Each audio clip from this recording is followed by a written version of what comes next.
Good evening. My name is Ashok Gurung. I'm the director of India-China Institute, and I'm really happy. I'm really happy because weather is good, but despite weather becoming really good, that a lot of you chose to be with us this evening. That really says a lot about your interest, and I'm pretty sure you will not be disappointed, with the presentation that we have for you. So I really want to thank all of you for being here. Before I introduce our main speaker and three discussants, I just want to take a few minutes to thank a few individuals and also for the few organizations who have made this possible. First, really, I never get to thank my office team, and since one of our colleagues, she's a graduate student here, Christina, she's our events coordinator. She really works so hard, and she has put together many great events this semester, so I want to thank Christina today, formally. And also there are a number of other graduate students who work at ICI as research assistants, research associates, Chris Cruz, Shalini Kishan, I don't know who else is around here. So there are a number of them. Some of them are still working in the office because we have a major symposium this coming Monday. So thanks to everyone in the office. Special thanks to Rubin Foundation. Rubin Museum, as many of you probably know, is in the neighborhood. They have amazing collection of art from that part, Himalaya. And also they do a lot of amazing public events. So Rubin Foundation made a special grant to the new school, to Lang College, and to India-China Institute. And here, we got this grant mainly because of another grant that we received from another wonderful foundation called Luce Foundation. And I'm delighted that our colleague, Toby Wolkman, who is from the Luce Foundation, is here. Really, thanks to Toby for making actually all of this possible, because what that grant does is help us bring people like David Zurick and Siddiq Wahid and several others, other scholars who really have devoted a big chunk of their life and especially their scholarship and focused in the Himalayas. So I just want to thank both Luce Foundation and also Rubin Foundation for making this evening possible. And a special regret from the Dean of Lang College, Stephanie Browner, who was scheduled to make opening remarks, but she had to go to Cambodia for a special assignment. But again, I want to thank all the colleagues from Lang College who are present here for really making this evening possible. Now let me turn to the main speaker, Professor David Zurick. David is a very good friend of mine, and David really is a man of many talents. He identifies himself as someone who's trained as a geographer, a world-class photographer, who really, as he tells in his biography, he left home sometime in 1975 on a journey on, many of you might recognize, overland trail from Europe to Asia. And since then, I think he has been traveling. And he has been traveling and devoting a big chunk of his time in Himalayas, both to really look at issues in that part of the world from a scientific development perspective, as well as really through his lens, capturing many of the intangibles that are equally important in understanding Himalayas. He completed his PhD in geography at the University of Hawaii at East-West Center, Honolulu, and he has written extensively about Asia and the Pacific. His writings and photography have won numerous awards, including the National Outdoor Book Award in 2006 for Illustrated Atlas of the Himalaya, and the Mount Everest Award in 2009 for his Himalaya studies. This past summer, I had a privilege of having him and my team to really visit a very special place called Kailash, which is in the southern, southwestern part of Tibet, very close to the border of Nepal and India. And it was at that time, when you travel for about 2 weeks, sleeping in, tight, places, traveling together and hiking, through all these amazing places, you could really get to know people and very well. And David is really one of those people who, is really amazing, both as a student of Himalayas and as a scholar of Himalayas. So I'm really delighted that he could join us today to show some of his work. His book, on the basis of that book is what this lecture is all about. It's called The Land of Pure Vision: Sacred Geography of Tibet and the Himalaya. Is going to be published this summer, right? So if you're interested, please, let us know, and we will connect you and how you can order that. And let me now briefly introduce 3 discussants. They too have very long and very accomplished resume, but I'll be brief. We'll be joined by Mark Larrymore. Mark is a colleague and another really key collaborator for a project at India-China Institute called Everyday Religion and Sustainable Environments in the Himalaya. And Mark, too, was part of this team that went to Kailash this past summer. And Mark is a professor of religious studies at Eugene Lang College. Mark is right there. He earned his BA in philosophy, politics, and economics from Worcester College, and his Oxford, his PhD in religion from Princeton University. He has published widely, and he's really a philosopher who is also very keen on looking at the lived aspect of religion, and has become very, very engaged in the Himalayas recently, and I'm really delighted to have him as a colleague. The second discussant is Professor Dominique Townsend. She's a postdoc fellow at Columbia University and is the head of interpretation at the Rubin Museum of Art. She has master's from Harvard Divinity School and PhD from Columbia's Department of East Asian Languages and Cultures.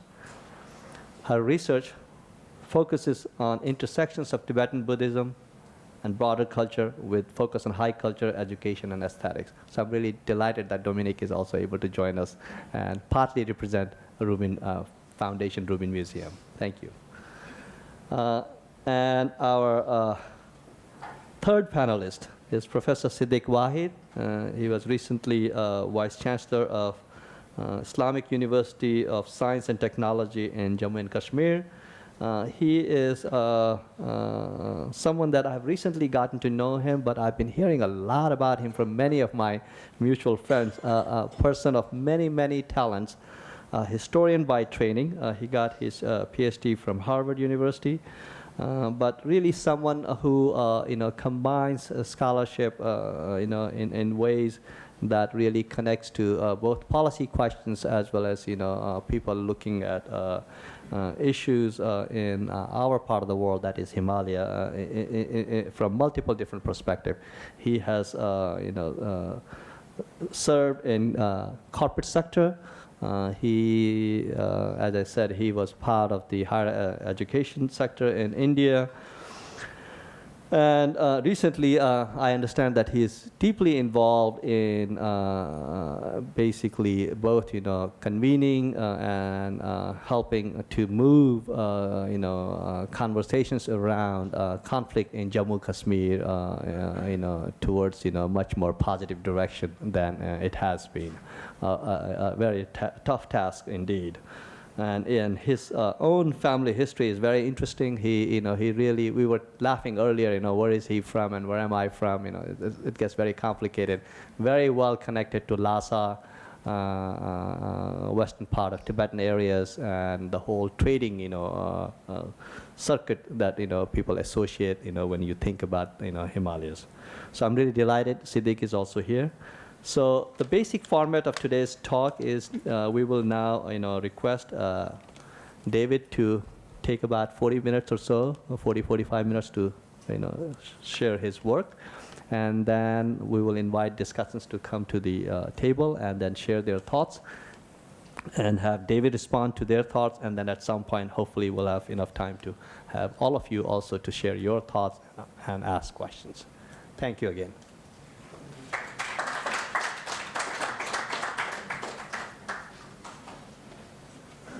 Thank you very much, Ashok. And thanks to the India-China Institute and the New School for inviting me and for hosting me here. And there's a lot of people to thank. Chris, Christina, others at the Institute, but also yourselves for coming out this afternoon. And I hope that the ideas and images that we're working through over the next hour or so are of some interest to you.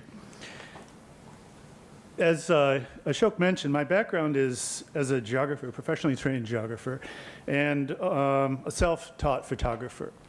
So I've been making a transition over the years from my photography serving my geography to my geography now serving my photography. And what I'd like to do this afternoon is, in a sense, blend these two in this presentation. When I learned that Ashok and Mark were going to join me this afternoon, I couldn't not begin my talk with this photograph. It has a certain Three Musketeers look that I just love. It was taken by Chris Radcliffe, another member of this small expedition that Ashok had put together this last summer. And Ashok is on the left here, Mark is in the center, and I'm on the right. And behind us is Mount Kailash. We're on a pilgrimage route walking around the mountain. But besides its, its entertainment value, there's something else that I want to mention about this photograph. We were all engaged in a joint reconnaissance of the Kailash area for possible academic and scholarly purposes, and we were also, each of us in our own way, involved in a pilgrimage of some sort. For myself, that included a final photograph that I had wanted to take for many years and was unable to take. In past attempts to reach Kailash, either because of political problems or bad weather. So this past summer, when Ashok invited me to join their group, it was a great opportunity. And it allowed me to get this last picture and really button up what, for me, was a 10-year project. And it was all leading towards this book, which I had put on hold when I realized I was going to be able to go to Kailash this summer. And I had the designer just hold a page and told him I'd be back with a picture of Kailash. And that kind of stalled everything considerably. But the book is going to come out in June or so. I think Ashok mentioned it. But let me begin with this photograph here. This is a photograph taken in Ladakh above Leh, Shanti Stupa, the Peace Pagoda. There's a couple of things about this photograph that interests me. One, as a photographer, just the formal aspects of the image, the spaciousness and the geometry and the composition and the light and that type of thing. But there's something else going on here. For one, the architecture is out of place. It belongs in a tea garden in Japan.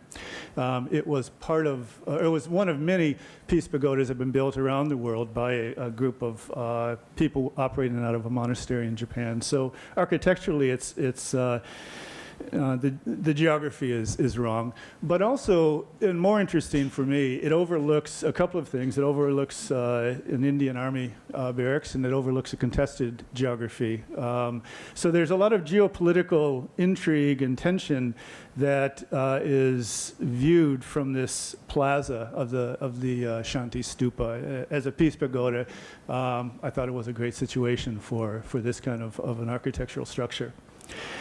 At the time I took that picture, I didn't have anything particular in mind. I was photographing places, not really connecting these places. But over time, I did start to connect them, at least in my mind, around this loosely defined notion of a sacred geography, which is what I want to really talk about with you this afternoon. A couple of years later, on the other end of the Himalaya range, in the Kham region of eastern Tibet, is a lake called Yilhun Latso, where these mani stones, these scriptural carved stones, come up out of the lake. And it also was pleasing to me on a purely kind of aesthetic level, and formally for photography purposes, a very pleasing place. But it was also part of an attempt to connect my background in geography with my interest in photography in a more kind of formalized way. Coming out of geography, I've been for many, many years involved in imagery, geographical imagery. And much of this was geared towards developing empirical cartographies, the kind of map making that is rests in latitude and longitude coordinates that allows us to measure the surface of the Earth, locate places, make maps, measure areas, the kind of quantitative empirical studies that a lot of geographers do, and which I had done for much of my career.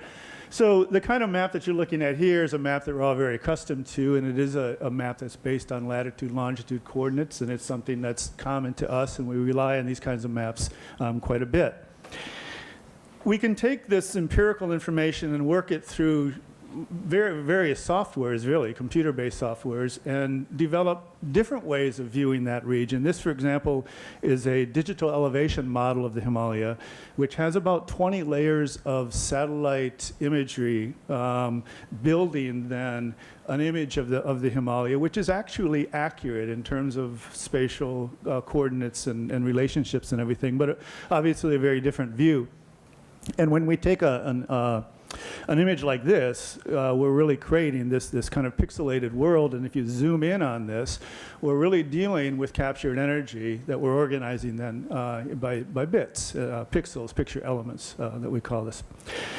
So that background helps me understand a bit more, I guess, what I'm trying to do photographically in a project like Sacred Geography, where I'm dealing with not empirical maps, but mental maps. These are the maps that we hold in our minds that help us navigate the world and find our place in the world. And you know, these maps we develop as we experience the world. And these mental maps have various aspects to them, but it can also include this spiritual dimension, this spiritual aspect. So when I'm, as a geographer, and I wear both of these hats kind of simultaneously, as a geographer trained empirically in a kind of a quasi-objective approach to science, trying to distance myself to a certain degree from what I'm looking at simply doesn't work in this kind of study. How do you get inside a mind, for example? So in photography, there's a huge debate having to do with this idea of perspective and you know, who's holding the camera and to what purpose and so forth. And also, I'm interested in a landscape then that is not so empirically defined, but a landscape that is held in people's consciousness, and that, in fact, becomes imprinted in a way in the landscape. So it does become tangible. And it's that tangible aspect that then I felt I could capture photographically. And then I could begin to see, you know, the landscape as a sacred map itself. This is not my idea. I mean, this has been worked through centuries by many, many people. In this particular case, you're looking at a landscape map drawn by a person in Nepal who has formal training in religious paintings, tankas, but has recently moved into more figurative painting, primarily to serve a tourism market in Nepal, but in a sense capturing that kind of spiritual orientation of a landscape. So if we kind of imagine how that could be seen in a place, then we can start to see space being organized and demarcated in various ways. This is an archway onto a ceremonial ground near some mountains in Damchung County in Tibet, near Lake Namso, which is a sacred lake and a sacred set of mountains and actually sacred ceremonial ground. So in a way, here we have a gateway or a threshold between profane or secular space and sacred space, and these kinds of demarcations in the landscape have markers to them. So the approach that I would use as an empirical geographer based upon these kind of Cartesian coordinates, which allow us to organize the Earth's surface for purposes of quantitative study or measurement, have to, in a way, be replaced by other kinds of markers, and really defining ritual coordinates as opposed to latitude and longitude coordinates. So one of the things I felt I could photograph legitimately, I suppose, in my own mind, were some of these ritual, these markers that mark these ritual coordinates. And they take all kinds of forms. They could be cairns, they could be prayer flags, they could be sacred thresholds, various things that sort of organize space in a sense according to concepts of sacred geography. In this way, I'm working with the idea of sacred space, which again is something that's very old and very long-standing, particularly in this part of the world, and has already been represented in many ways. I mean, there's a long, long tradition of representing sacred space in paintings and in artwork, in terms of visuals, but also in other ways, in literature and various ways. What you're looking at here is a particular kind of a mandala. It's one that centers on Mount Meru, which is really a mythological mountain, a connector, the axis mundi connecting the earth and the empyrean symbolically. That's represented in this particular tanka. And this was from inside a temple complex in Bhutan, the Trongsa Dzong, which is this dzong right here. So that we have a building, which is an architectural structure built, that then contains these, in a way, celestial markers or landscape markers. And these places then become important places for people in the organization of sacred space. Because I was interested in tangible features, photographically now, tangible features of what are essentially mental maps, and then using, markers in the landscape to help guide me to them. What I oftentimes found was that these took all kinds of forms, and they represented different traditions in the Himalaya Tibetan region, the main traditions of Hinduism and Buddhism, but also pre-Buddhist Bon traditions, most notably. What I want to do is organize this idea of sacred geography into some components and use some images to convey some ideas about some of these components. So in one sense, we can think about sacred geography as being marked by natural elements, where an earth-based spiritual tradition is using natural features in the landscape, not only to mark passage through sacred geography, but to, in a sense, tap into a sense, anyway, of earth energetics. And these kinds of landscape features then can be quite diverse. Rivers, for example, commonly, very importantly, the source of rivers, but also the confluence of rivers, the flow that's contained within rivers. This is near the headwaters of the Ganges River. And these are the Bhagirathi peaks in the background. We're getting close here to the source of the Ganges, which is one of the important pilgrimage sites for people of Hindu tradition. And there are, every year, many, many pilgrims, spiritual travelers who follow this river up to the source of this particular river. So it could be a river like this. It could be a mountain itself, a summit. This is Shivling, associated with Shiva. And as a mountain summit, in some ways representative of this connector between earth and heavens, but also possibly associated with certain deities, the abode of deities, the abode of demons in some particular cases, but also in interesting kinds of ways, recognizing perhaps subliminally the idea of earth energy. The Himalaya is an active, tectonically active, seismically active place. And these mountains in the Himalaya lie in the main thrust zone of the Himalaya. And geographically, I've been kind of studying this stuff for many, many decades. But in this particular photography project I was involved in my own mind, making these kinds of connections between ideas of Earth and energy and the transmission of energy and the cycling of energy, and then how people situate themselves within these flows of energy is very interesting. And then at a certain point, this can be translated into ideas of spiritual energy. And then how do you, in a sense, intersect with these spiritual flows of energy? This is in a forest grove.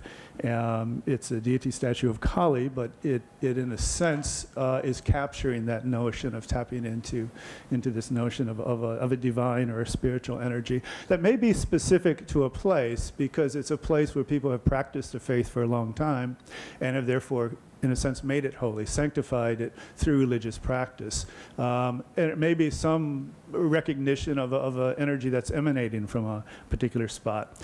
So forest groves may be another kind of a natural feature that would be representative then of this connection between an earth-based spiritual tradition and actual places in the landscape. The idea of place itself is important in this way. The geographer Yifu Tuan came up with the term, or applied the term topophilia, to refer to a person or society's relationship to a place, a relationship that may be based upon love, maybe based upon fear, a love in the sense of a divine energy, a divine love emanating, flowing through the world, a place of fear of wrathful deities that need to be appeased, recognized. And so, in a way, places then are not abstract locations that can be determined through latitude and longitude coordinates. Places are realized through experience. And, you know, this is a cover of The Economist magazine, but we are all dealing with this in various ways in our own lives. And the notion of a sense of place is something that we respond to at various levels, emotionally, physically, in terms of our subsistence and well-being, but also in terms of our self-identity and who we are and how we move through this world.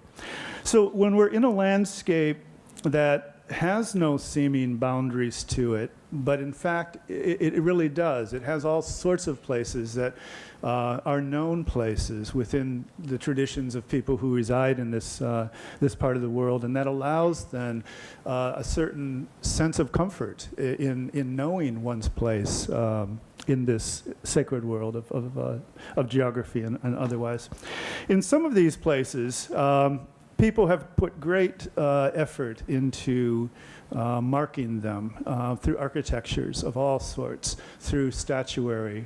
This is the Maitreya Buddha in the Tikse Monastery in Ladakh.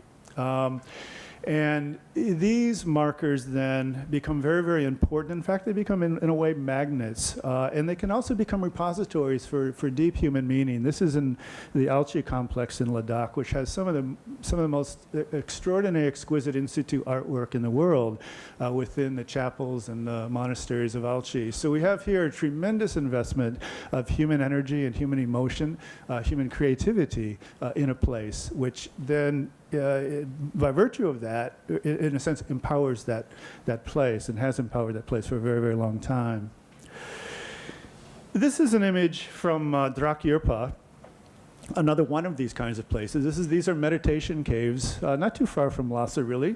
But they're associated with teachings, and they're associated with meditation practices of saints. And it's a site of pilgrimage in Tibet. And if you look closely, you'll see dollar bills, or not dollar bills, but rupee notes and Tibetan Chinese currency, all kinds of currency pinned to the rock wall. And you also find bullet holes because this area was also part of the onslaught of religious sites throughout Tibet associated with the Chinese occupation in Tibet, and then later with the Cultural Revolution in China. So we have a contested place here historically, but it's a very active place. These are lived places. They're not empty places. They're not monuments to some past practice. They're current, they're alive places, but they do have a contested history in many cases.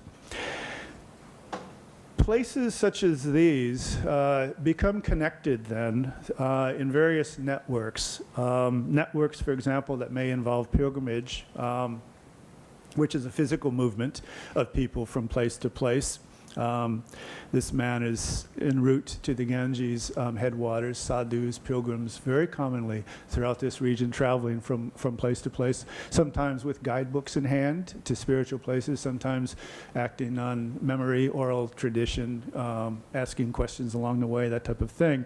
But all of them, in one way or another, following a very, very long tradition of movement among and between various sacred places throughout the region.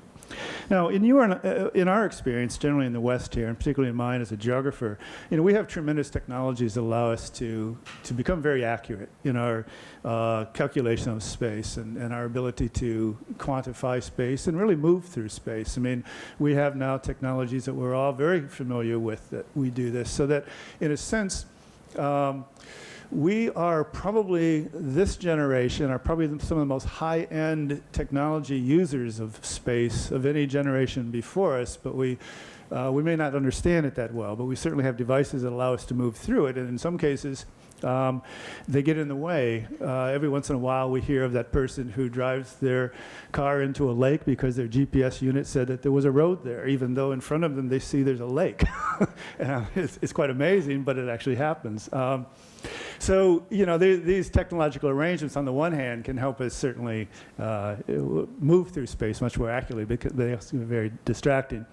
There are other ways to do this, certainly, and in this project, I was exploring some of these. This is the map of the Sacred Road in the northern Yunnan province, in the far eastern part of the Tibet Plateau, which is a marker, a route marker, if you will. And in this way, these places are connecting locations that are deemed either auspicious due to some kind of divine energy, or places that have a historical importance to them. In Buddhist Bon traditions, much of the Tibet Plateau was conceptualized as a demoness that really needed to be placated by locating temples in key places and then moving amongst those various religious sites. And in the process of doing that, essentially appeasing appeasing a deity. So in these kinds of movements, obviously satellites and GPS units won't help. So other markers are in play here. And these are the markers then that we can see in the landscape that help guide us. This was a large Mani stone. A Mani stone is a scriptural rock, basically in this case almost a billboard on a hill above the Dzongchen Valley, which I could almost see it as a billboard. It was so profound in the landscape, almost saying, well, you've arrived. It's visible for about 20 to 30 miles down valley, so it's a very prominent feature. In some cases, they could be prayer flags that are located in specific spots for particular reasons. But on the one hand, many of you in this room may well have been in this part of the world, I suspect, and we come across these a lot, and they're very commonplace, and they can be quite beautiful and part of a setting and part of a scenery, and all of that is fine, and they can also be understood then as kind of working together into a more of a cohesive spatial structure that would link itself to spiritual practice and ritual and systems of belief and so forth. This might be done through wandering minstrels, in this case, in the Phungsole Valley, where religious histories are really transferred from community to community through song, for example, or through oral history, or through folklore. There's all kinds of ways that this might be done through the transmission of religious teachings, certainly. So these various means of connecting places help to kind of not only anchor these places in a larger sense of a sacred geography, but in effect create a sacred geography. It's actually that circulation that is creating these systems, in my view. And so the pilgrims who are traveling these routes, regardless of intention, because they would have very various intentions, in fact are reaffirming the existence of this sacred space. in various ways. And then the gathering of pilgrims at key places, key monasteries, key times, festivals found throughout the region are again kind of reaffirming this. And this is where a lot of the sharing that's happening amongst and between people. Ideas are being transmitted, not only from person to person, but also from generation to generation. We were having a discussion earlier today with Ashok and Mark and a couple of other folks about kind of the intergenerational aspect of this whole business, and whether, for young people today, any of this makes sense, and to what extent it does make sense, how it gets incorporated into their own emerging mental maps and sacred geographies. And if there is anything that will speak to a sustainable future in this part of the world, it will be partly that. So that kind of intergenerational transmission is vital in this kind of a context here. And then, the notion of change itself, transformation, dissolution, this is all part and parcel to specifically the religious traditions of this part of the world, but to life in general. So change is ongoing and it's not to be stopped. So how does this notion of change get incorporated into it? In some cases through, an egregious history of bombing and exploding monasteries and, the kind of associations that we relate to Tibet and the occupation of Tibet by the Chinese, and the kind of the ignorance that's displayed when sacred entities, sacred places are wantonly destroyed.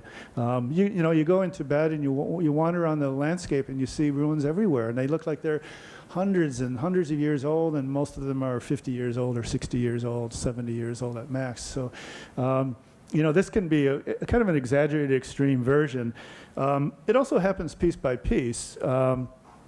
This is actually in Kathmandu Valley, very, if those of you who have been to Kathmandu, it's a densely populated, modern urban setting, and the Pashupatinath temple is one of the most important places in the valley for all kinds of reasons. But above the main temple in the river are other smaller places, and many of them are deteriorating and falling apart, and kind of the woods, the forest is taking them back over. This image, though, is kind of interesting. I took this quite a number of years ago with that thought in mind, and then this last summer, I was in Kathmandu and I went back to this spot, and the whole thing was gone, and they were rebuilding entirely a new structure on the spot. So, these things these places are recycled in a certain kind of a way. They're kind of recycled in the minds of people, and they're physically recycled through architecture and engineering and so forth.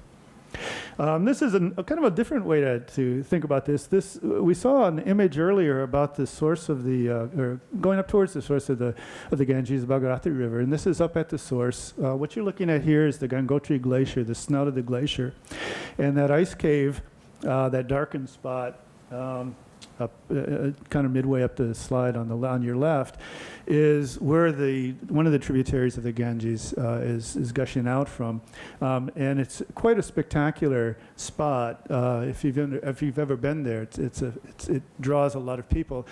I remember when I was up there photographing this. It was an especially interesting day. The light was just perfect. This is a black and white image, but it was a colorful place. It was a brilliant blue sky, and the light was green and blue, and inside the cave was sadhu with kind of smoky dreads, where it was sitting on an iced boulder. It was just a spectacular color scene. But an interesting thing about this is that this source of the Ganges is retreating year by year, so even it isn't the same. This is a map showing the retreat of the Gangotri Glacier, which was one of the fastest receding glaciers in the western Himalaya.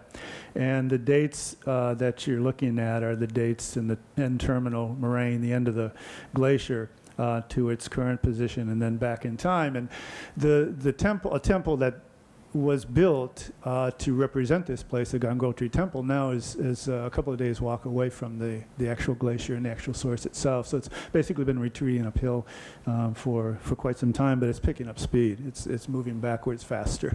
And geologists are studying this retreat quite carefully. In other ways, it happens because things change around these places. Urbanization proceeds and temples become engulfed. And, on the one hand, this doesn't necessarily diminish their significance or importance for people at all, but it does remove them from view a bit. This is something that I've been thinking about quite some time, because in a way, if we're dealing with a map that's in our mind that depends upon markers in the landscape, when those markers disappear, we can start to lose direction. We can start to lose our sense of where we are in this world.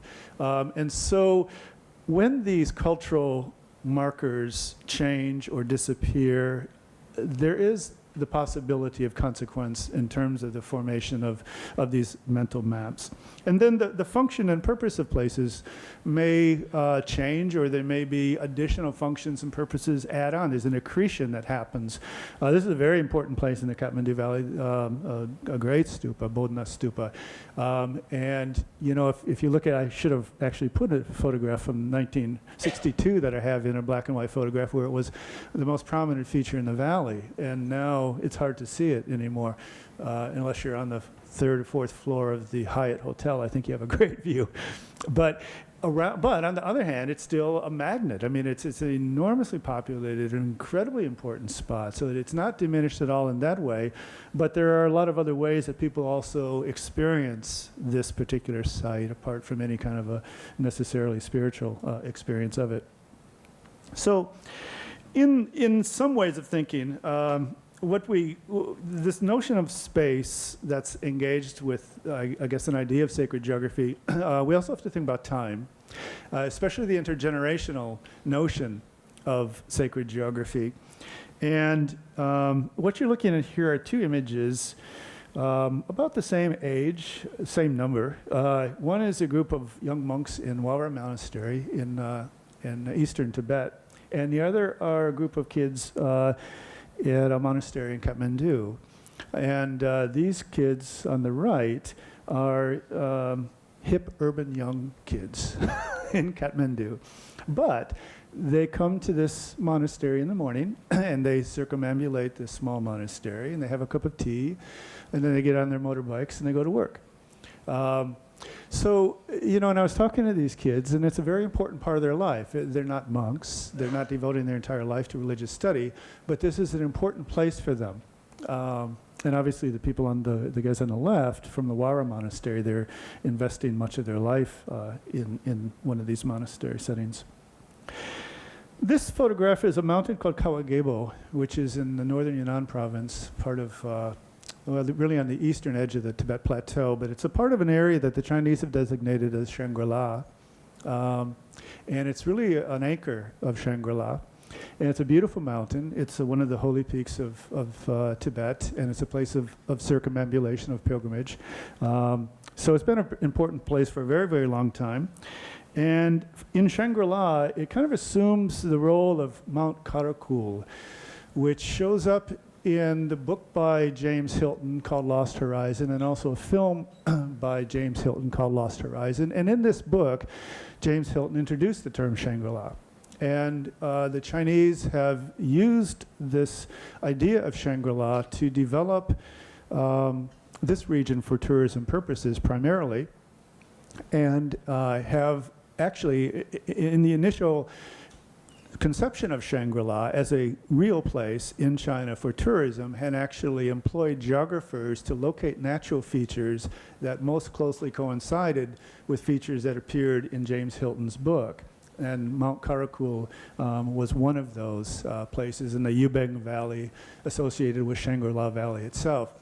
So it's kind of an interesting example of how at a whole level of society and economic development one could take generalized notions of sacred space, link those to much wider conceptions of geography, what I refer to as the geographical imagination, in this case based upon a particular piece of literature, a book called Lost Horizon, and then transform that into something that becomes a destination for hundreds of thousands, I think probably millions, I'm not sure, of tourists who are visiting every year. So it's a major resource for China. So this is what I have to say about sacred geography. And thank you very much. And I know that Ashok has some discussants to contribute to it. So thanks a lot. Discussants to come, please. Join David. Should I sit down here? Yeah, why don't you sit down here? One thing that I forgot to mention is if you want to see David's photographs, there is an exhibit that is on display on the 4th floor. If you just go down one floor and then there's a sky bridge, if you walk on the sky bridge, they are beautiful. I forgot, I think 12 or 13 photographs. So I would encourage you all to find time to enjoy those photographs, and that will be on display until this Wednesday. So now let me invite first Mark Larimore to share his thoughts. Great, thank you very much. And then Dominic, and then Siddiq. So I think I've already introduced all three of them, so I'll let them go. David, thank you so much. It was a joy to be taken back to these places, some of which I learned to see through the black and white pictures that were being taken when we were traveling together. And it's true rarely now that one sees this area in black and white in the present. I think part of the way in which we understand this area is through black and white pictures from the past and colored pictures from the present, which then somehow or other extrapolate into a future that's either in fluorescent colors or perhaps no colors at all. And there's something disruptive and healing about black and white photographs from this present, I think, that both brings the pastness back to us, but also gives a more hopeful sense of the future and talks about some of those, or illustrates some of those processes that you described of transformation, dissolution, recycling. I don't really have questions. I guess I have one observation and then another observation, but I'll keep them brief because there are many people here and I'm sure many people would like to share their views. So the first observation, I guess, is just on this question about transformation and dissolution and the different kinds of maps. Oh, I forgot to mention also there's something absolutely wonderful about the way in which you braided different kinds of mappings together. Things from the physical and natural sciences, from the social sciences, things that many of us in the humanities get very tense over because we don't really know how to master these sorts of images. And then other kinds in which we feel quite at home. But there's a confidence in the way in which you interweave them that, again, is very, invites people to make a home in this landscape production,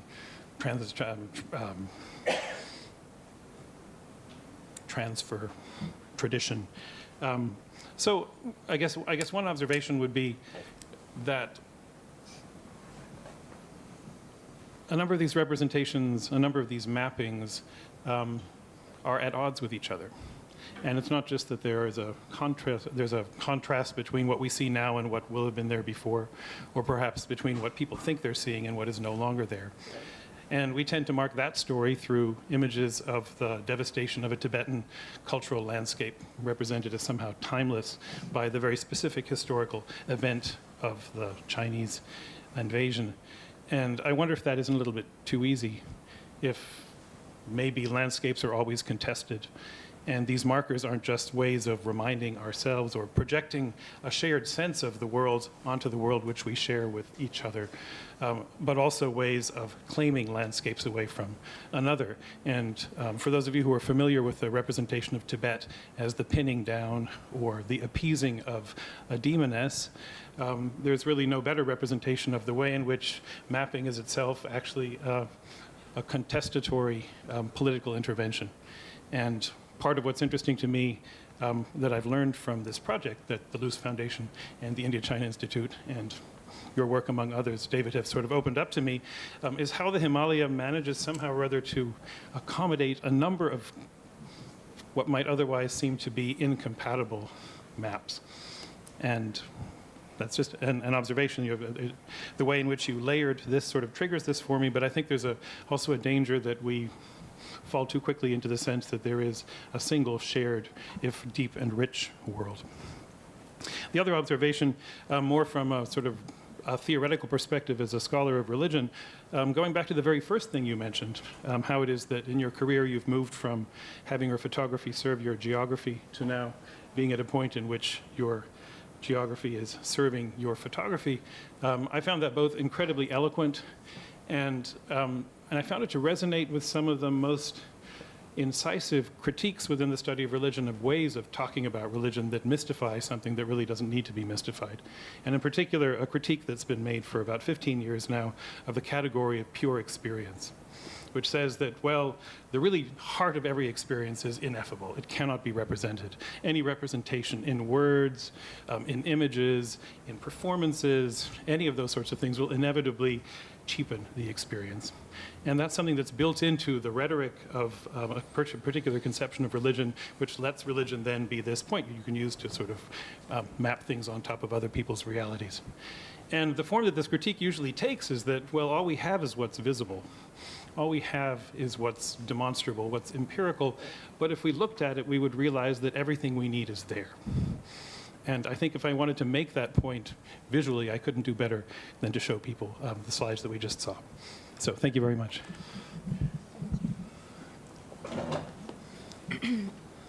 Thank you so much. That really was a pleasure. You know, I too have spent a lot of time in this part of the world, and so it really is a pleasure to see such beautiful images. I think one of the one sort of aspect of your presentation that really struck me. Actually, I just came from the Rubin Museum where we were looking at, I was looking with some friends at images of Buddhist protector deities, right? These sort of very fierce looking. Oh, sure. Yeah, is that better? Thank you. Okay. I was looking at the Rubin Museum at some images of what are often called protector deities or protectors, these very kind of fierce looking Buddhist images that are terrifying, that are often very closely associated with particular aspects of the Tibetan landscape, like mountains or rivers or and the friend that I was talking to told me that a few years ago, a Tibetan Lama in New York had told him that, oh, you know, all the protectors have left New York, you know, so you're on your own now, basically. That those powerful kind of forces and energies that are at play that are so alive in the Tibetan landscape or in the Himalayan landscape, let's say more broadly, are sort of, you know, given up on us. So, you know, we all sort of laughed and walked on to the other images in the museum. But in looking, especially in looking at the image where you talked about the sort of different layers of the sort of sediment, right, of the ground, and you sort of see the Tibetan basement up to the Tibetan plateau. I just sort of, I was struck by that idea that the kind of the earth, that these forces that Tibetans or Himalayans often think of as the spirits, right? The sort of spirit of the earth, which in many ways is very timeless in that part of the world, right? Young people, and your comment about whether young people are sort of still connected to these ideas, I have often found that they really are, you know, that this sort of, you can be an absolutely modern, you know, someone with very contemporary tastes and have a really kind of cosmopolitan global worldview and still really have a sense, you know, if I pee on that rock, I'm going to get a rash on my skin because the rock the world around us is animated in this way that is absolutely real. And so I guess one of my main observation, again, not so much a formal question, but something I'd love to kind of hear your thoughts on, is about the way that your presentation made me think about sort of I guess there's sort of inadequacy of our separation sometimes between, you know, the past and the present in terms of how we relate to our geography.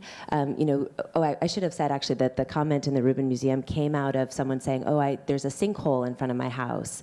And I said, and they're repairing it. And I said, oh, that's so funny. Yesterday I was in Brooklyn. He was talking about Harlem. I said in Brooklyn, I was walking along and our block, you know, near our house was cordoned off because of a sinkhole, you know, and the sort of sense that the earth is talking back, right? That there's this sort of active force of the world, which we don't tend to think of as the sort of spirit of New York, the protectors of New York talking back to us about our choices. But But in some way, your talk made me think about, you said that maybe this is a subliminal response to the tectonic plates in these places. This is a PowerPoint. But somehow I think it might be interesting to bring that kind of thinking into the way we relate even to a place like New York. And in some ways, it might not be so far off from how we understand the world that's around us already. So thanks so much.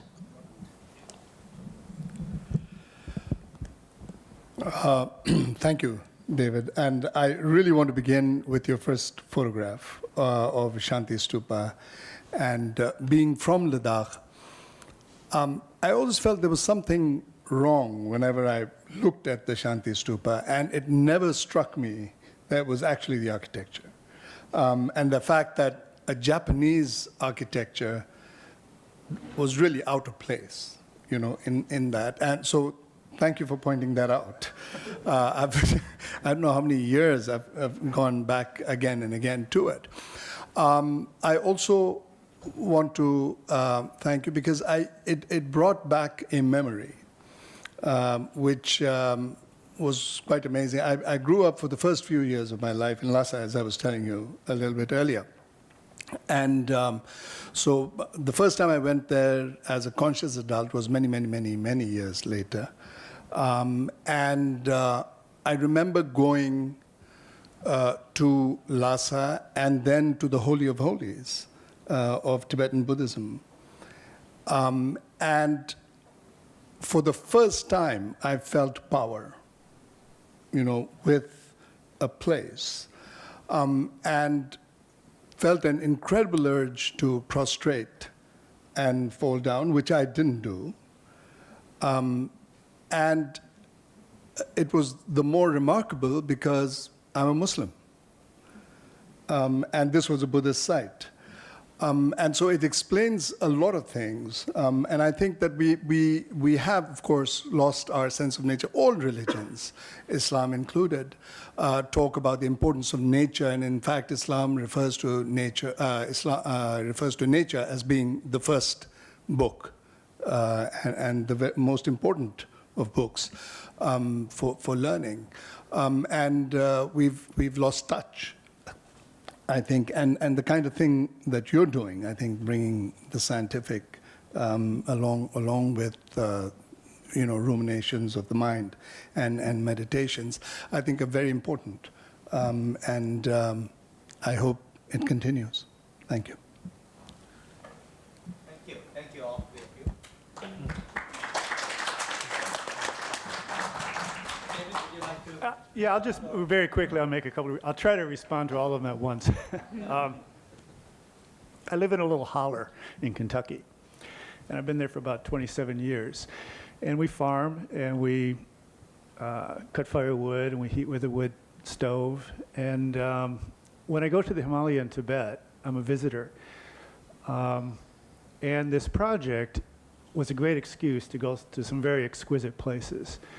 And while I'm generally receptive to the notion of a spiritual energy, I also realize that that's not something that just comes, that's a result of a lot of work. It may be the result of a bloodline. It may be the result of a long history. But I do know that living where I do in Kentucky, and I'm not from Kentucky either, I'm also one of these people, I'm not quite sure where I'm from. But I do know that the longer that I stay in the place where I live and the harder I work in that place on the land, the more connected I am to that place. And I think this is true for everybody, and it doesn't require necessarily anybody going anywhere. And New York City is just a fine place to do that. So that's one thing I would say. And the other thing I guess I would say is that as a geographer, I have been trained to see the landscape as a reflection of humanity, that it's a reflection of our intentions, conscious or otherwise, the way that we design the places where we live, the transformations that take place as our lives change and as the world changes around us, these become registered in the landscape. And so the landscape is a beautiful tool of inquiry for me. And it has been all through my career as a geographer, and it is now in terms of my photography. So I guess that's what I have to say. Thank you. Well, thank you. I'm sure there are a lot of questions. We do have microphones, and I just want to make sure that people know that we are recording this special event. So please speak, to the mic, so that we can record it properly. And also, please identify yourself. Just say who you are, so it would be helpful. My name is Hugh McGuire. I apologize for my voice. I thought the presentation was really fascinating. I have basically two questions that I'd like to throw to you. Most Asian people that I have encountered have told me that their comprehension of Buddhism is cultural, whereas my comprehension of Buddhism is intellectual. And I probably have a much deeper understanding of the intellectual content of Buddhism than they do, but they have a much more profound emotional connection to the culture of Buddhism. So I wonder if you could speak to that, because that relates to the second thing, and that is magic. I think many of these pilgrims are going on these journeys to the mouth of the Ganges or whatever to receive magical benefits. Christians, the Catholics have places like Lourdes and similar places where people go and they think they're going to be healed. And I suspect there is that dimension that influences the attitude of people in conducting these things. And then basically the third is that so much of, the Buddha, his original first disciples were the children of the nobles. And I think in many respects, Buddhism has continued that way through the centuries, that there's a social class distinction of the people who are become the monks and the monasteries. And I was wondering if you had looked into that. Thank you, David. Thank you. I'm not a religious scholar, folks. I'm a geographer and a photographer. And my knowledge of Buddhism is primarily a visual one, interestingly enough. I mean, in the sense that I don't delve deeply into the liturgical or scriptural content of Buddhism. I have tried to learn along the way a certain amount of core teachings. And those aren't for any other reason than that they may help me personally. I have no professional claim or really any professional interest in kind of explaining anything. Frankly, actually, let me go back to why I said I've switched from my photography serving my geography to my geography serving my photography, because I'm less interested in explaining and more interested in evoking.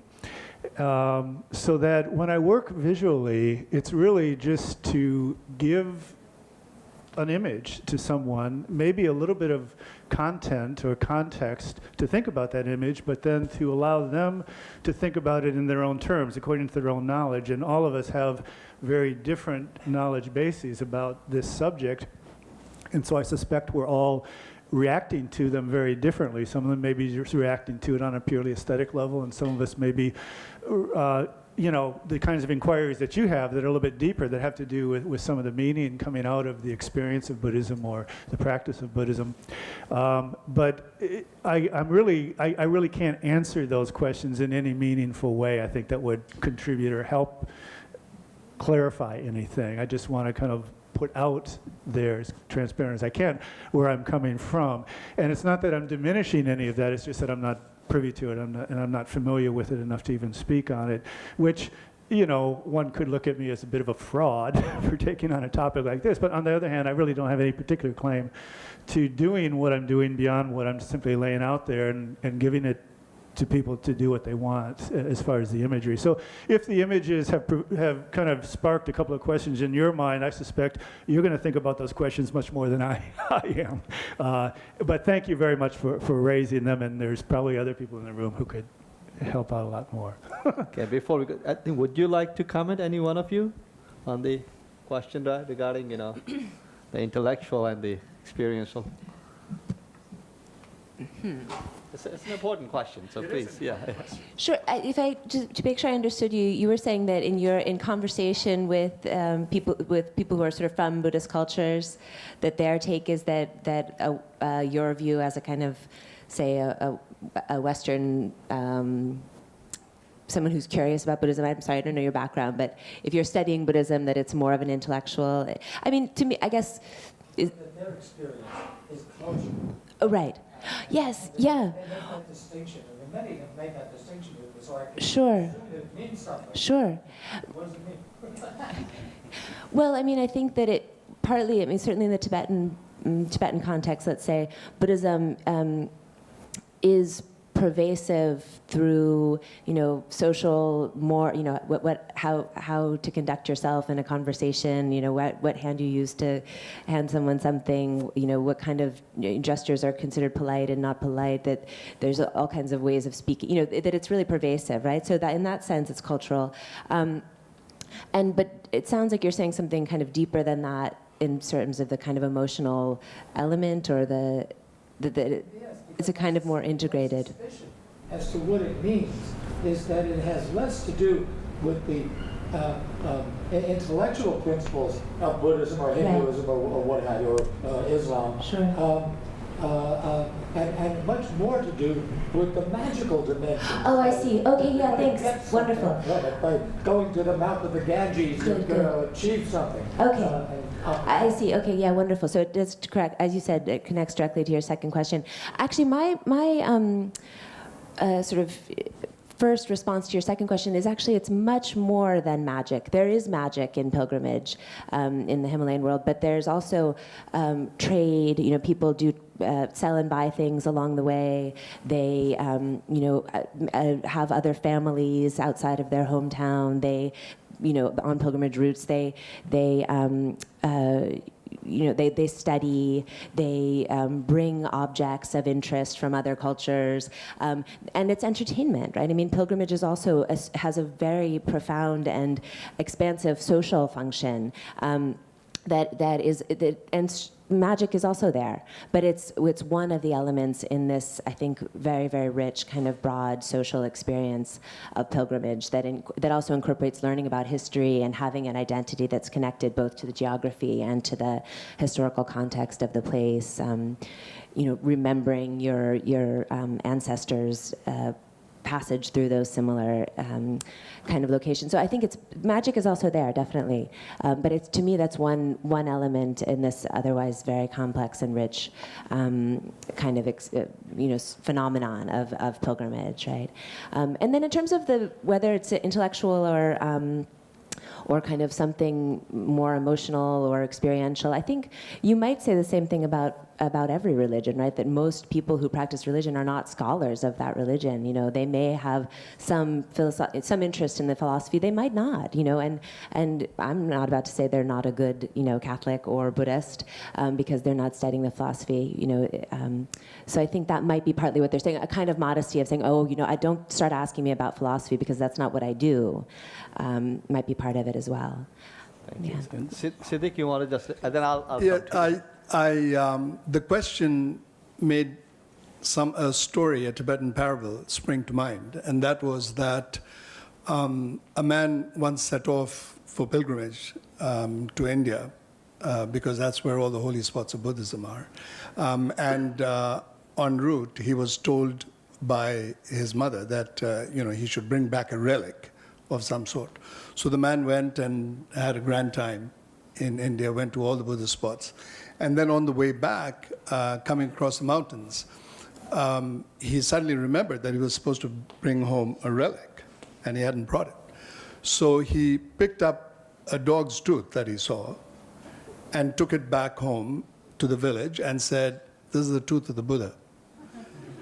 And they enshrined it and started to worship it and to pay obeisance to it and pretty soon it started to shine, and stuff.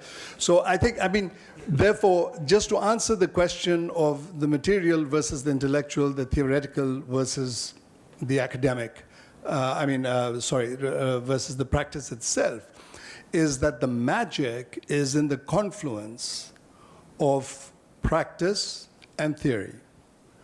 And in the West, we're used to the theory, and in the East, we're used to the practice. With honorable exceptions, of course. And so I think that, and in each society, the same thing happens. So I think that the attempt in religions as a whole is the confluence of the two. That's where the magic happens. Thank you. I think I know there are many, many hands, going up. So what we will do is I would ask people to be brief in their, whatever comments or questions they're asking, and then we will take maybe 3 questions at a time. That way, we'll cover, and then we'll go 2-3 rounds. We have time. So please identify yourself, Toshi. Yeah, my name is Toshi Tanaka. I'm a Japanese Buddhist, and I work for UNDP. I work in Myanmar, Bhutan, also Pakistan recently.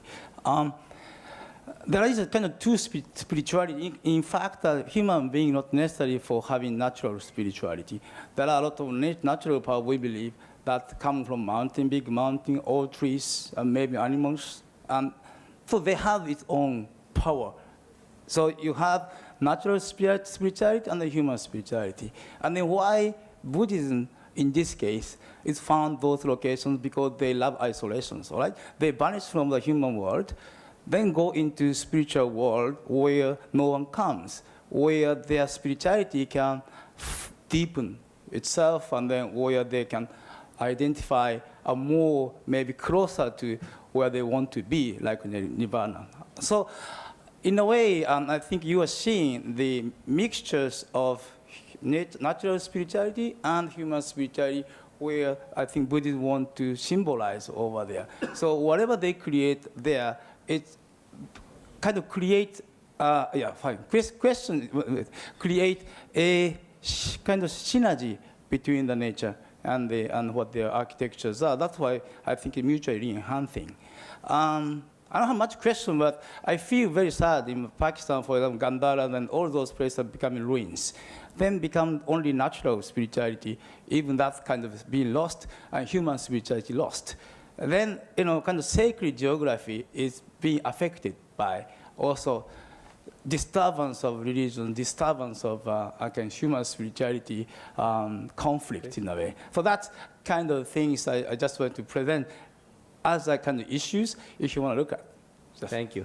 2 more questions. Charles here, and then I'll come to the second. Toshi, yeah. All right. Yeah. Two questions from that end, and then I'll take the second round. Charles, please. Hi, I'm Charles Zerner, and I teach environmental studies up at Sarah Lawrence. And I've got just a few things to say. One is simply a comment, which is I want to thank you very much for beautifully complex, multi-layered,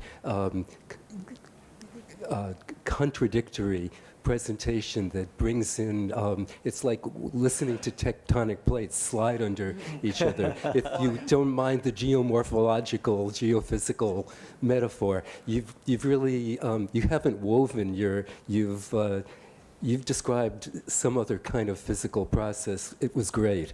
Thank you. Here are my 2 comments or questions. The first one is this. One of the, I may say, shocking things about your presentation was the revelation not only that Lost Horizons, of course, gave rise to a Chinese initiative to create a tourist site, but even worse than that, or felicitously, the notion that a book could then create the psychic and geographical grounds for creating yet another layer of pilgrimage with Western tourists cycling in, paying for their flights, paying for their quasi-Tibetan food, and doing some form of worship. It's a form of globalized religiosity. Adds a dizzying level of complexity to your lovely presentation of, authentic Tibet and then post-invasion Tibet. Okay, that's the comment. Shock. The other question is directed more to Professor Larimore, because I was somewhat disturbed by your analysis of Professor Zurick's presentation when you said that indeed, even the notion of the goddess being transposed onto the landscape of the Nepali plateau was a form of a political contestation. And the question that I have for you is it all turtles all the way down? But wait a moment, isn't this the kind of postmodern view from nowhere, no position, it's all just perspectival? And where does that leave us if we want places and places to put our orientation on our ground? That's my challenge to you. Thank you, Charles. One more, Anna, and then we will let them respond. Hi, my name is Monica, and thank you so much. I very much appreciate your approach to your work. It feels really you're not analyzing it, you're presenting it. I very much appreciate that. It evoked a lot of thoughts in me because sacred landscape, what is it? Is it just the landscape, nature itself? Does it include cities, people? Probably all of it, because we have political landscape, we have nature landscape, and probably urban landscape too.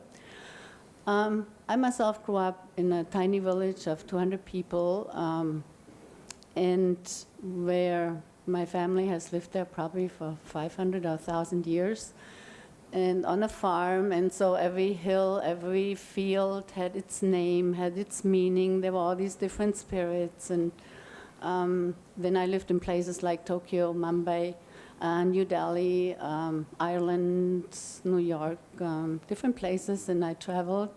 I went on pilgrimages. And I think what it evoked isn't any landscape sacred? Doesn't every place on this planet has a meaning and spirits that inhabit it, or energies that it originally has? And isn't it the religions that then used certain places for their own, I wouldn't say profit, but for their own means? They put their Mother Mary, Kali, into these places that people before religion even existed worshipped as a special place in nature. I know that, like, where I grew up, there were the Romans, there were the Celts, and then the Catholics, and so I kind of grew up with all these different, with witchcraft, all these different things that happened simultaneously, actually. That's why I think it's not particular in one part of the world only. I think, and then just one more comment. Then I was thinking, what about urban landscape, sacred urban landscape? If I meet young kids, let's say 18 years old, and this kid takes me into his favorite or her favorite club, isn't that also their place where they receive energy? Isn't that also a sacred place? I think we tend to be very critical and demonize modern culture and the cities, and yes, maybe originally they were built according to sacred geometry, and maybe it doesn't quite fit, but doesn't each generation, each city, each place have its own sacredness? It doesn't have to be a mountain or river or something else. So. Thank you. David? Well, the short answer is yes. I mean, in my opinion. And I don't think there's anything exceptional about the Himalaya or Tibet in this regard. And I think part of, in my thinking about things like sacred geography, to the degree that one in their own mind comprehends or not some sort of divine energy in the world, I guess is up to each of us individually. But I do believe that there are places that we go to that allow us to get outside of the normal conventions of our life, that free our mind in certain ways. And these don't need to be the Tibet Plateau. They could well be a corner of a room or a park in New York City. So yes, I believe they're everywhere. And it really is a human consciousness that we're really talking about here, in either in the recognition of some divine energy or in the creation of divine energy, quite frankly, by sanctifying places, by practicing a form of faith in a place. So yes, I think you're right, and I I would imagine they could be anywhere that we want them to be, including here. David, you earlier. Oh, was there another question? Oh, was there another question? Yes. Okay. I think we'll wait. I think maybe Mark, then you. Oh, can- Mark, yeah. Just a few words about turtles all the way down. That's okay. In some sense, well, yes, obviously everything is turtles. In some sense, yes, obviously everything is turtles all the way down. We are turtles. In another way, I guess I'd say that if we didn't have access through things like David's work to the lived experience of actual people, we'd be reduced to nothing but endless escalators of turtles. And I mean that not in a flip way, but in a very serious way, that a landscape like Tibet that can be represented as the placation or the taming or the conquest of an earlier set of energies could be represented in a very violent way if we don't enter it, if we don't know what it's like. But one of the things that I found when I got to spend a little bit of time in this region is that things that seem contradictory at the intellectual level, like these people couldn't live together with these people in this space, or these people couldn't possibly abide to this particular set of practices along with these others. When you go there, you find that in fact there they are, as the philosopher Leibniz said, the possible, the actual defines the possible. So what actually happens shows you something about what's possible that you might not have been able to figure out theoretically. So there's an incredible contribution made by the kind of evocative work that David's photographs represent that show us possibilities that we might not actually be able otherwise theoretically to fathom. I think to answer your question regarding isn't all of nature sort of powerful and I agree with that. But I think we have to be careful when we start talking about urban sacred spaces and so forth, and I think that there is a distinction between two kinds of sacred spaces. For example, I mean, I can be in New York, I can be at the Empire State Building, and I'm very conscious of the fact that I'm in New York, and that's that. I can be in the Himalaya, or I can be in the Alps, or I can be in the Andes, or I can be in the middle of an ocean or a desert, and suddenly feel, by looking at a certain aspect of nature, that I'm at the center of the universe. I think that's the distinction between the two, and I think that we need to make that or if not need, I mean, is that felt or not is a question that is very much out on the table. May I say something? I just wanted to comment also on the demoness, the supine demoness that is Tibet, which is just such a fascinating aspect, I think, of Tibetan Buddhism and also the violence in some ways of the history of Buddhism in Tibet, that it is a story of domination, right? I mean, it's a story of the earth itself in Tibet is understood as this fierce, wild demoness, this power that needs to be pinned down. And it's pinned down, it's a woman also, which we can also talk about that, but it's a woman that needs to be pinned down by Buddhist monuments. And this tension never goes away. The idea that Tibetan space is fierce and wild, and Tibetans themselves even use words like barbaric about it, right? That the sense that it's fierce and alive, and that it's in this ongoing, this never-ending conversation with Tantric Buddhism that it's tamed and brought, but not brought into submission and then killed, but living, and that the tension between the wildness and untamedness of the landscape, of the earth, and of the spirit of the place is in this fruitful tension endlessly with Tibetan Buddhism, and it's layered with the history of domination too, because those temples really were, or at least the mythic history is that it was Sonsang Gampo's wife, his Chinese wife, who brought the knowledge of geomancy to Tibet and brought the images that would then pin down that demoness, right? So we do have these wonderful layers of contestation and domination, and then really fruitful kind of ongoing interactions, right? That's in some ways, like one of my favorite impressions about Tibetan Buddhism is this sense of the activity of the landscape. The fact that the landscape needs to be tamed is also what makes it the perfect place for Tantric Buddhism, if you see what I mean from the Tibetan point of view, right? Thank you. Lady there, and then gentleman here and three people. Thank you. My name is Liz, and I'm deeply grateful for your images. I find myself really thinking about the receding glacier and also the changing source of the Ganges, and then of the temple that is no longer right there at the source, but several days' journey away. And it set up for me a kind of a feeling of great loss and sadness. Also, I thought, well, so what is the sacred story that gets told now? You know, where is the earth energy now? Where is the sacred place now? Has there been a kind of a movement? Is all of it the sacred place? And how is that being thought about? And I wondered if a different story is being told because of the way that the earth is changing. Just hold on. Let's take a couple of questions. Yes. So I don't know Yeah. unless you want me to. Yeah, I think so. It would be because we are recording it. Sure. Yeah, we are recording it. Yeah, gentlemen. So you do wonderful work, and it speaks for itself.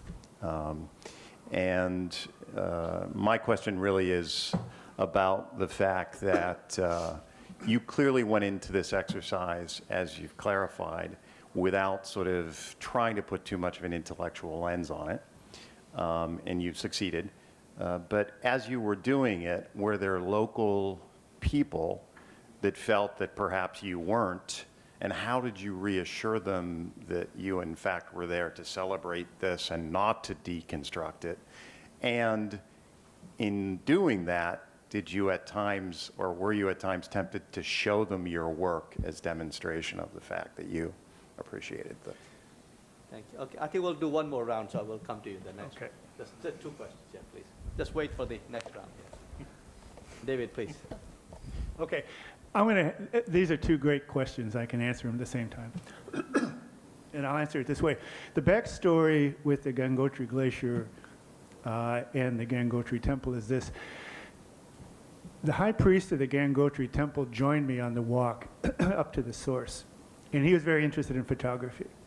So his was a personal hobby of his. So we were connecting on the photography end of things, but as we walked for several days together up to the source, he was explaining the mountain winds as the breath of Shiva, and I was talking about adiabatic lapse rates, and we were talking about this and that, and there were boulders along the course of the riverbank where the geologists had marked the end moraine of the glacier in 1933 and 1957.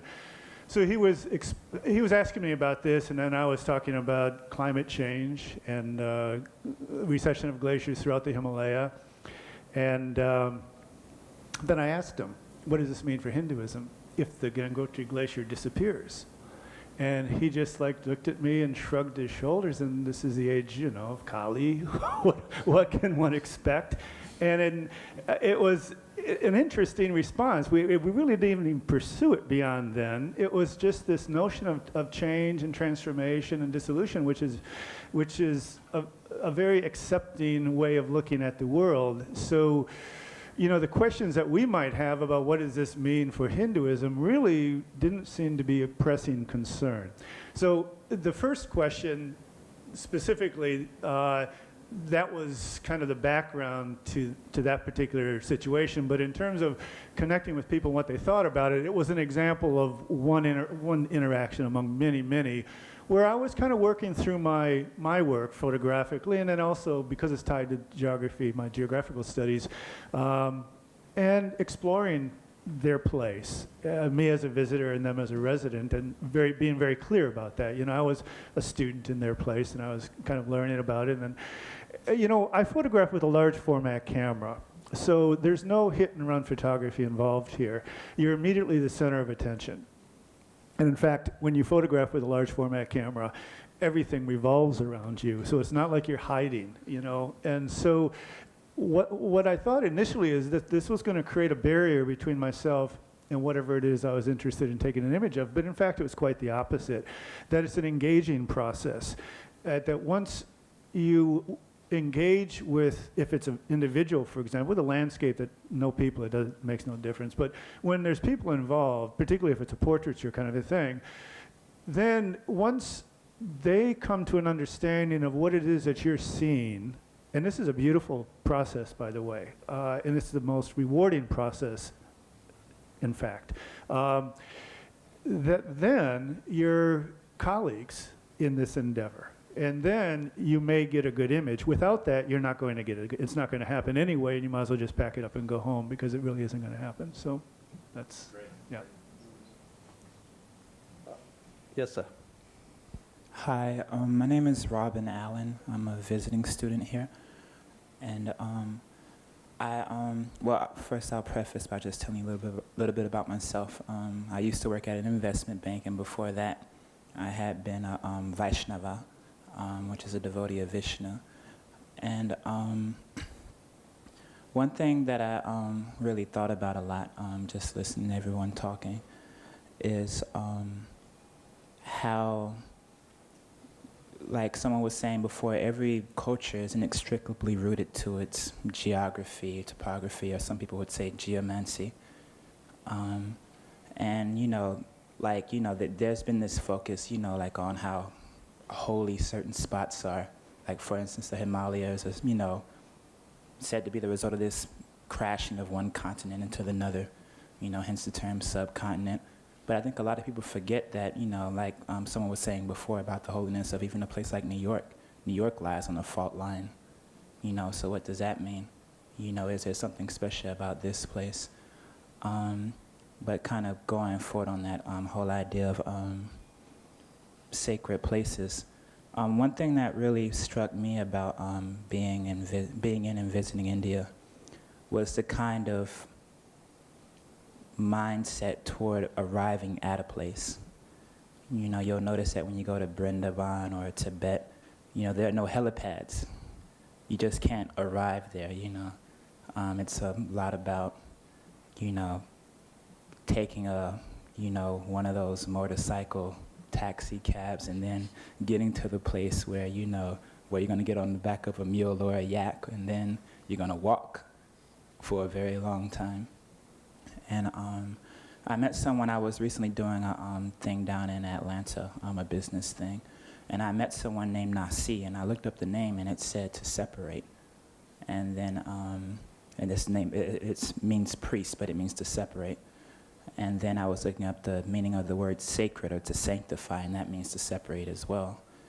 And I was thinking, well, that's a part of the whole idea of something being holy, that you can't necessarily get to it so easily. You have to walk, and you have to crawl, and you have to roll up 10,000 steps, and all that is a part of setting the mood for arriving at a sacred place. And I was wondering, just I don't think no one really touched on like the politics of the area, but what does it mean when you have one country or another trying to claim a place that by definition is separate from everywhere else? That's particularly what makes it special, and what effect does that have, not just on the land masses, but the mentality of the people who are trying to interpret, what it means to live in a place. Thank you. Any other questions? Yes. Last question, then I think we'll move on. Hi, I'm Kathleen, and my question is more general beyond this area. As you were speaking, and I really enjoyed the presentation, I got to thinking about geography and religion. And religion and its edifices. I mean, in the Himalayas, the geography provides the cathedral, and the monasteries and the markers and things are just various forms of altars within this cathedral. And you go in the desert, and it may just be a mud hut, because geography provides, kind of man's relation to the great cosmos. But you go to the flat plains of Europe, and man created, the majesty in an edifice because the geography didn't provide it. And it would be interesting, you've done the geography of sacred places in Hawaii, in the Himalayas, but you know, what is the religious relationship to the geography in other parts of the world? And in places where you have a native culture that may have had very different edifices, say in South America, than when another culture moved in and took their European edifices and related to the geography a completely different way. It would be interesting to see other studies of other parts of the world with that same relationship. Thank you. David? And then we'll ask others also. The first question is, well, they're both great questions. Let me just try to answer the first one and fairly quickly. The idea of separateness, I think, is an important thing, and thresholds and crossing space and moving outside the normal conventions of a person's life, sparking opportunities, I think is very real. And what does it mean when these places become more accessible and more convenient to get to? Does that in some way diminish the opportunities for some kind of spiritual revelation when they're turned into tourism places? You can get there by road. I think that's partly maybe what you were getting at. And we were talking about that just earlier today, actually, because this is something that we're kind of grappling with conceptually in terms of the Mount Kailash region as it becomes integrated into the larger kind of political economy of China and essentially the world, and the infrastructures are developed to move people into that area with much greater ease.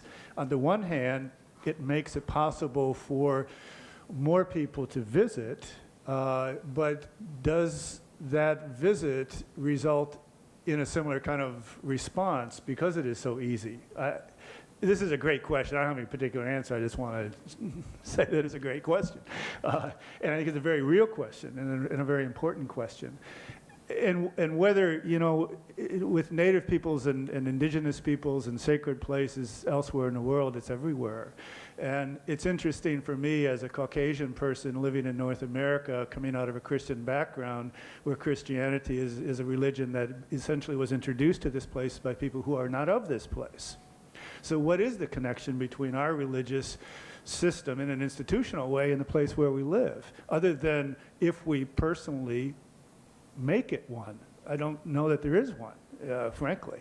So that's very real. And I think you might have almost tried to say Hawaii when you started. And I have to say, Hawaii is one of my favorite places in the world. And it's the one place, more than Tibet, more than the Himalaya, it's the one place in the world where I feel that, whatever you want to call it, spiritual energy, the strongest. And it's also the one place in the world where I feel it the strongest, where it has been so dominated and conquered by immigrant populations, so that the Hawaiian people themselves have to work extremely hard to hold on to that. And it's a huge struggle within Hawaii, for sure. It's a major thing that's happening within Hawaii amongst indigenous Hawaiians anyway. So, yeah.